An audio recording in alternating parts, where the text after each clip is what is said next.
Muy buen día. Tenemos la lectura de la liturgia de la palabra del día domingo 22 de febrero. Es el primer domingo del tiempo de Cuaresma en el ciclo litúrgico A. Muy bien, comenzamos con la primera lectura.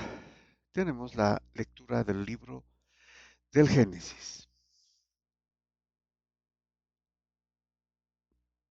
Nos dice el libro del Génesis. El Señor Dios modeló al hombre del polvo del suelo e insufló en su nariz aliento de vida, y el hombre se convirtió en ser vivo. Bueno, aquí un par de observaciones, ¿no? El, el acto de insuflar en la nariz precisamente es la transmisión de la vida, ¿no? En el texto griego podríamos tener un poco más claridad. Y como consecuencia de eso, dice, el hombre se convirtió en ser vivo. Más concretamente en alma viviente, que es referida a la persona, ¿no?, del hombre. Bueno, entonces también es importante observar que el hombre ha sido creado de la materia, ¿no?, inerte inicialmente, porque aquí habla del polvo del suelo, de la tierra, ¿no? Bueno, Eva será creada a partir del, del cuerpo del hombre. Muy bien, continuamos. Luego el Señor Dios plantó un jardín en Edén hacia oriente y colocó en él al hombre que había modelado. El Señor Dios hizo brotar del suelo toda clase de árboles hermosos para la vista y buenos para comer. Además, el árbol de la vida en mitad del jardín y el árbol del conocimiento del bien y del mal.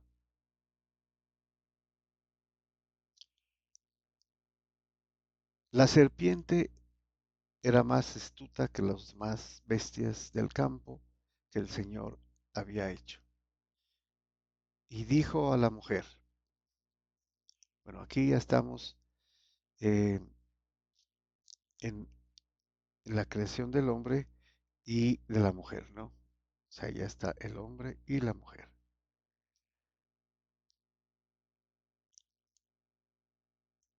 Y dice la serpiente a la mujer, ¿con que Dios les ha dicho que no coman de ningún árbol del jardín? Bueno, aquí ya está la primera insidia de la serpiente, ¿no?, la serpiente antigua que es el diablo, y es que el Señor no les ha prohibido, ¿no?, comer de ningún árbol del jardín, solamente de uno. Y aquí ya podemos ver la primera mentira o distorsión, ¿no?, del, del diablo. La mujer contestó a la serpiente, podemos comer los frutos de los árboles del jardín, pero del fruto del árbol que está en la mitad del jardín, nos ha dicho Dios, no coman de él ni lo toquen, de lo contrario morirán. Bueno, entonces aquí está la respuesta correcta, ¿no? O sea, Dios les ha prohibido solamente comer de uno de los árboles, no de todos, ¿no?, o de ninguno, no. Y además aquí la mujer añade algo, es comer de ese árbol, la prohibición.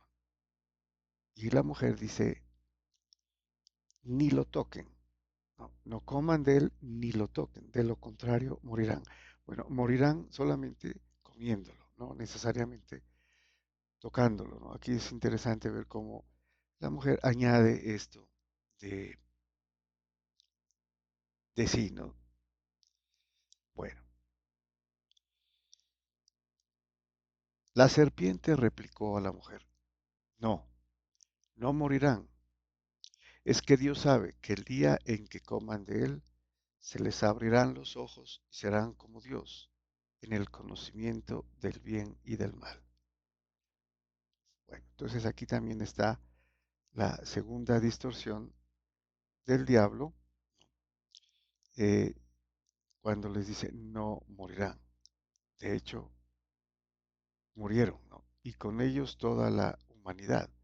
Esto es lo que se conoce en la doctrina católica como la caída o el pecado original, ¿no? Cometido por los dos, por el hombre y la mujer.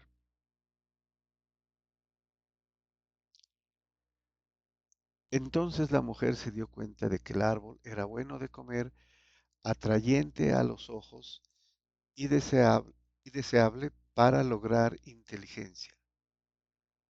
Así que tomó del fruto y comió. Bueno, cayó entonces la mujer, se dejó convencer del diablo, ¿no? Cayó en esta tentación, porque hay que observar aquí, dice, se dio cuenta que el árbol era bueno de comer. De hecho, podría serlo, ¿no? Atrayente a los ojos y deseable para lograr inteligencia. Todo esto pudo haber sido también insidia de la serpiente. Así que tomó de su fruto y comió. Luego se lo dio a su marido, que también comió. Se les abrieron los ojos y descubrieron que estaban desnudos y entrelazaron hojas de higuera y se las ciñeron. Bueno, entonces esta es la caída de nuestros primeros padres, o también como conocemos el pecado original. Allí todo cambió. Muy bien, pasamos al Salmo responsorial. Tenemos el Salmo 50, que es el miserere que hemos visto en varias oportunidades en este ciclo. Su responso es: misericordia, Señor, hemos pecado. Como habíamos dicho yo anteriormente, eh, este es un salmo eh, de penitencia. Es una petición de perdón que incluye arrepentimiento, compulsión y petición de la misericordia de Dios. Su autor es David, ¿no? El rey David. Bueno, nos dice entonces el salmista: misericordia, Dios mío, por tu bondad, por tu inmensa compasión, borra mi culpa, lava del todo mi delito, limpia mi pecado.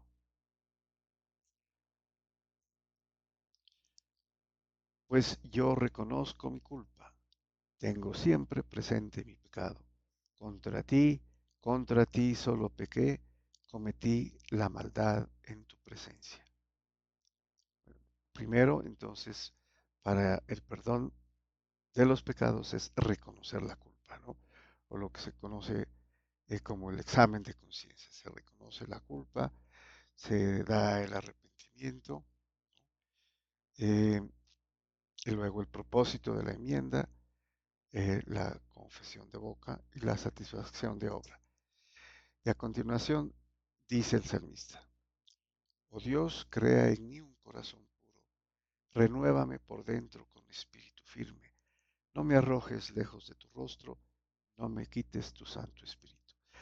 Bueno, pide un corazón puro, precisamente porque eh, se infiere que no quiere volver a pecar, ¿no? O ha hecho el propósito de no cometer pecados, sí, tiene un corazón puro, ¿no? Nuevo, para que Dios lo renueve, le dé la gracia santificante, ¿no? Y el Espíritu. Aquí estaría prácticamente adelantándose, ¿no?, a la era mesiánica con el sacramento de la penitencia, precisamente. Bueno, y termina. Devuélveme la alegría de tu salvación. Afiánzame con espíritu generoso. Señor, me abrirás los labios y mi boca proclamará tu alabanza. O sea, además del perdón, ¿no?, Eh, y con el espíritu, el salmista está seguro que podrá proclamar la alabanza, la acción de gracias, después de que el Señor le haya perdonado su delito, su pecado. Muy bien, y pasamos a la segunda lectura. Tenemos la lectura de la carta del apóstol San Pablo a los Romanos, capítulo quinto, versículos del 12 al 19. Muy bien, también una referencia directa a la lectura que hicimos del Génesis, ¿no? En este sentido, San Pablo escribe a los eh, cristianos de Roma, ¿no?, en esta catequesis sobre la caída, pero también la salvación, ¿no?, la redención. Dice el apóstol San Pablo a los romanos: Hermanos, lo mismo que por un hombre entró el pecado en el mundo, y por el pecado la muerte, y así la muerte se propagó a todos los hombres, porque todos pecaron. Pues hasta que llegó la ley había pecado en el mundo, pero el pecado no se imputaba porque no había ley. O sea, esto es antes de la entrega de la ley, ¿no?, por Moisés en el monte Sinaí. Pese a todo, la muerte reinó desde Adán hasta Moisés, incluso sobre los que no habían pecado, con una transgresión como la de Adán, que era figura del que tenía que venir. Era figura del que tenía que venir. Adán era figura. En el griego se utiliza tipos, ¿no? Y de aquí viene precisamente la, la teoría de la tipología. En el Antiguo Testamento, o sea, el Antiguo Testamento es un tipo del Nuevo Testamento. Y los personajes, como en el caso de Adán, entra en esta tipología. O sea, Adán es el tipo de Cristo, porque Adán pecó, ¿sí?, y Cristo, el segundo Adán, ¿no?, nos devolvió la libertad del pecado. Bueno, entonces, Moisés incluso sobre los que no habían pecado con una transgresión como la de Adán, que era tipo del que tenía que venir. Bueno, se refiere pues obviamente a Jesucristo, ¿no?, del que tenía que venir, el segundo Adán. Y así tendríamos también la segunda Eva, ¿no?, la segunda ley, pero es la nueva ley, ¿no?, el nuevo Adán, la nueva arca de la alianza, la nueva ley. Sin embargo, no hay proporción entre el delito y el don. Si por el delito de uno solo murieron todos, con mayor razón la gracia de Dios y el don otorgado en virtud de un hombre, Jesucristo, se han desbordado sobre todos. Pues aquí lo menciona ya, ¿no? Es Jesucristo, el nuevo Adán, que desata, ¿no?, o que con la obediencia, la voluntad del Padre, nos salva, ¿no?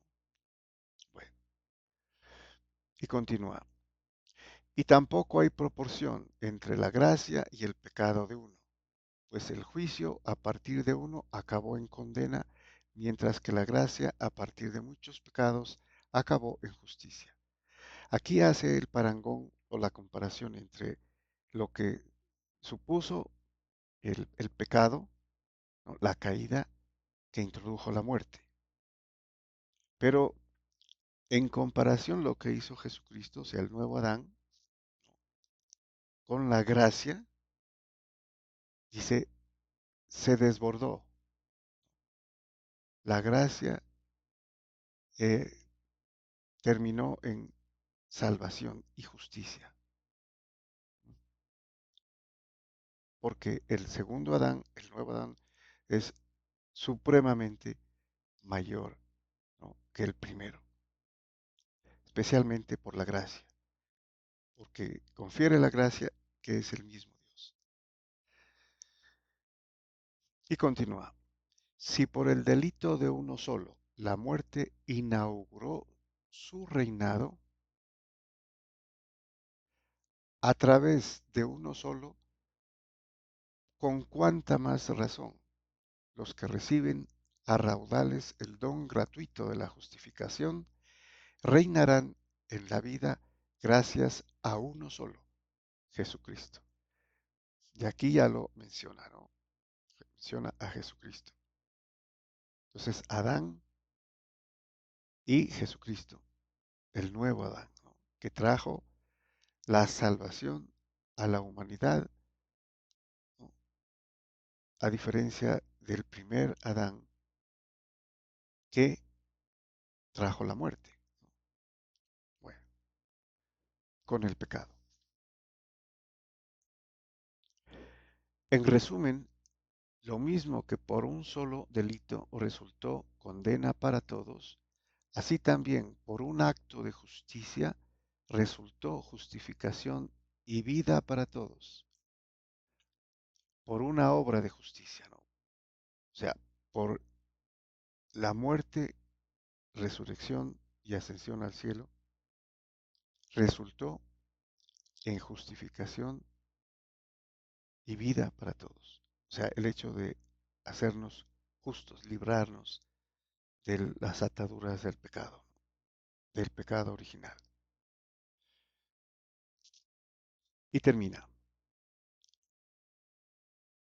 Pues así como por la desobediencia de un solo hombre, o sea, Adán, todos fueron constituidos pecadores, así también por la obediencia de uno solo, Jesucristo, todos serán constituidos justos. Bueno, entonces esta es central, ¿no?, en la doctrina de la Iglesia Católica, esta catequesis que hace San Pablo a los primeros cristianos de Roma. Muy bien, y pasamos al Evangelio. Tenemos del Evangelio según San Mateo, el capítulo cuarto, versículos del 1 al 11. Bueno, este pasaje se conoce también como el de las tentaciones del Señor Jesús. Nos dice San Mateo, en aquel tiempo Jesús fue llevado al desierto por el Espíritu para ser tentado por el diablo. Esto es después del bautismo, ¿no? Después de del bautismo que hizo San Juan Bautista a Jesucristo, suceden las tentaciones. Bueno, y continúa. Y después de ayunar 40 días con sus 40 noches, al fin sintió hambre. Bueno, aquí asumimos que Jesucristo también está en oración. Y después de ayunar, dice 40 días y 40 noches, al fin sintió hambre.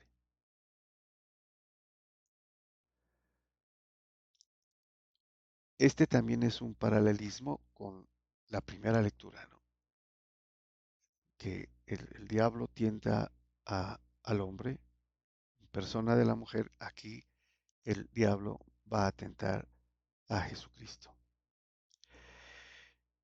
El tentador se le acercó y le dijo, si eres hijo de Dios, di que estas piedras se conviertan en panes.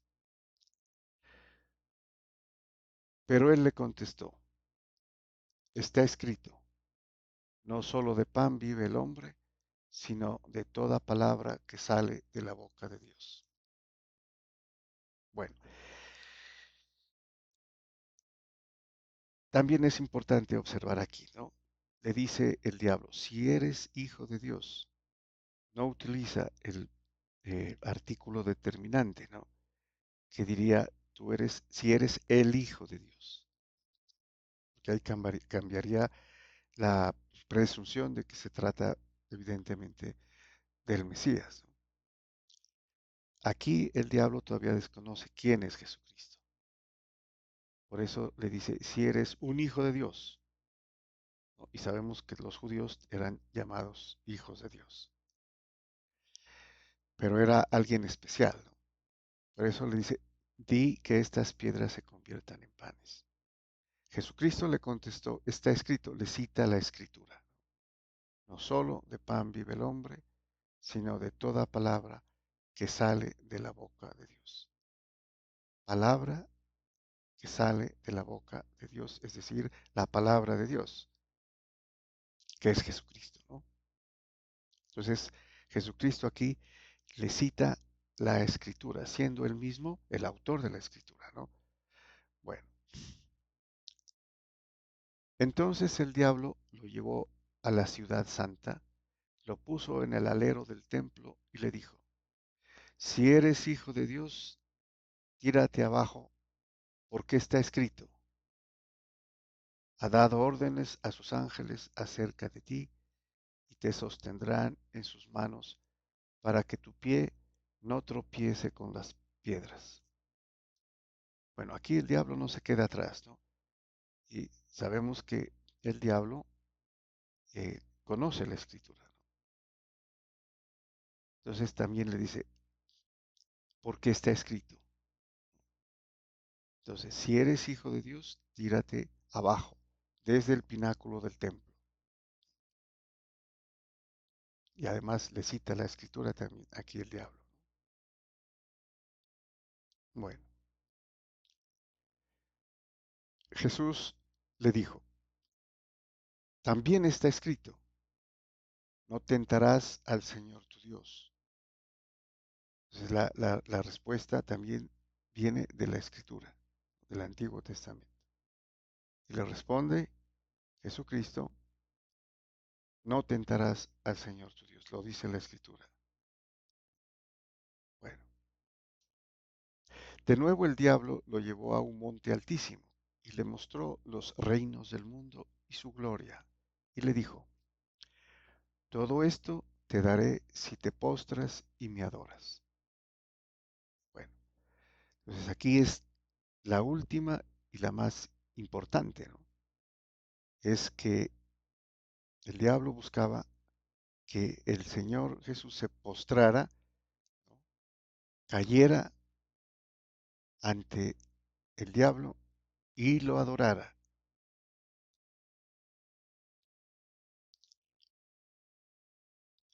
Entonces le dijo Jesús, vete, Satanás, porque está escrito. Nuevamente le cita la escritura. Al Señor tu Dios adorarás y a Él solo darás culto. Ya, aquí el Señor citándole la escritura ya le dice, vete, ¿no? Al Señor tu Dios adorarás y a Él solo darás culto. La adoración y el culto divino. Bueno, y con esto terminan las tres tentaciones, desde la menor hasta la mayor. En todas ellas el Señor le cita la escritura, el Antiguo Testamento. Entonces lo dejó el diablo, y he aquí que se acercaron los ángeles y lo servían. Bueno, muy bien, muchas gracias y bendiciones.